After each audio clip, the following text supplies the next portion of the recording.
17 তারিখে টাকা ঢুকবে তো, 17 তারিখে ঘোষিত টাকা 17 তারিখে পাবেন। তার ঝাড়াই বাছাইয়ের কাজ অন্তিম পর্যায়ে চলছে। আমরা বলে দেব কারা যোগ্য অযোগ্য বলে দেবো আমরা।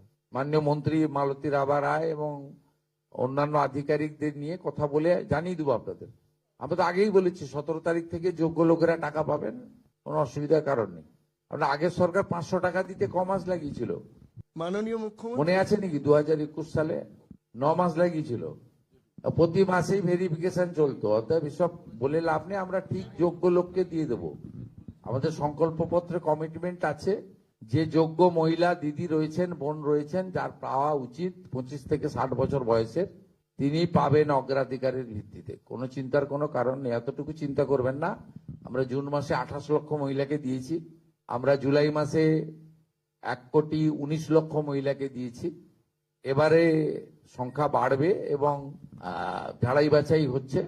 আমরা 17 তারিখে টাকা ট্রান্সফার করা শুরু করব। আমাদের অর্থ দপ্তর যেমন 1 দিন 2 দিন 3 দিন লাগে, টাকা জেলা ধরে ধরে টাকা ট্রান্সফার করে দেবে। এবং এটা যাদের ভেরিফিকেশন কমপ্লিট হয়ে গেল তারা প্রত্যেক মাসে দ্বিতীয় সপ্তাহে তাদের অ্যাকাউন্টে টাকা অর্থ দপ্তর ট্রান্সফার করে দেবে।